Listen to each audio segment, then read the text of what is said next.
এই মুহূর্তে আন্তর্জাতিক অপরাধ ট্রাইব্যুনালে আছেন সহকর্মী আফজাল হোসেন। সরাসরি যাব তার কাছে। আফজাল, সাদিক কায়েম যে মামলায় সাক্ষ্য দিতে এসেছেন বলে তিনি বলছেন, এই মামলার আসলে তদন্তই এখন পর্যন্ত শেষ হয়নি, অর্থাৎ এই মামলাটি তদন্ত পর্যায়ে রয়েছে।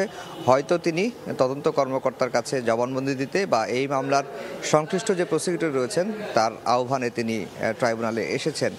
আর এই মামলাটির তদন্ত যেটি চলছে সেটি আমরা জানি যে বা সাদিক কায়েম যেটি বলেছেন যে ছাত্র আন্দোলন চলাকালে 14 তারিখ থেকে শুরু করে 5 আগস্ট পর্যন্ত ঢাকা বিশ্ববিদ্যালয়ে যে ঘটনাগুলো ঘটেছে, অর্থাৎ ছাত্র জনতার ওপর নির্বিচারে গুলি চালানো হয়েছে, লাঠিচার্জ করা হয়েছে, হাতবোমা নিক্ষেপ করা হয়েছে এবং হল ভ্যাকেন্ট করে হত্যাযজ্ঞে সহায়তা করা হয়েছে, এই সকল কিছুই করেছেন তৎকালীন ঢাকা বিশ্ববিদ্যালয়ের যে ভিসি মাকসুদ কামাল, তার নির্দেশে হয়েছে এমনটাই সাদিক কায়েম দাবি করেছেন। এবং সাদিক কায়েম এও বলেছেন যে মাকসুদ কামাল 14 জুলাই রাতে সাবেক প্রধানমন্ত্রী শেখ হাসিনার সঙ্গে একটি টেলিফোন কনভারসেশন করেন। সেই কথোপকথনে স্পষ্ট হয়ে যায় যে পরবর্তী দিনগুলোতে ছাত্রদের ওপর যে নির্মম নিপীড়ন চালানোর নির্দেশনা সেই কথোপকথনেই উঠে এসেছে। এবং প্রসিকিউশন বলছেন যে এই মাকসুদ কামাল এবং শেখ হাসিনার কথোপকথনের পরেই 16 জুলাই রংপুরে আবু সাইদকে হত্যা করা হয়। এবং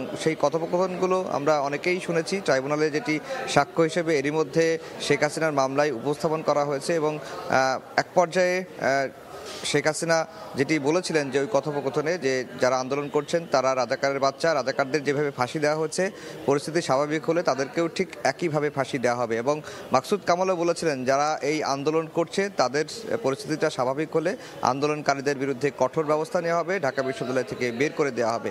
মূলত সাদিক কায়েম যেটি বলছেন যে ঢাকা বিশ্ববিদ্যালয়ে ছাত্র জনতার ওপর যে হামলা, বিশেষ করে বহিরাগতদের নিয়ে এসে ছাত্রলীগ, যুবলীগ ছাত্র জনতার ওপর, শিক্ষার্থীদের ওপর যেভাবে নির্মমভাবে আহত করেছে, গুলি চালিয়েছে, গুলি চালানোর নির্দেশ দেওয়া হয়েছে, সকল কিছুই হয়েছে মাকসুদ কামালের নির্দেশে। তিনি এখন প্রসিকিউশন অফিসে রয়েছেন। বের হওয়ার পরে তিনি আবারও গণমাধ্যমের সামনে কথা বলবেন, এমনটি সাদিক কায়েম জানিয়েছেন। তো এই ছিল ট্রাইব্যুনাল থেকে আমার কাছে সবশেষ খবর।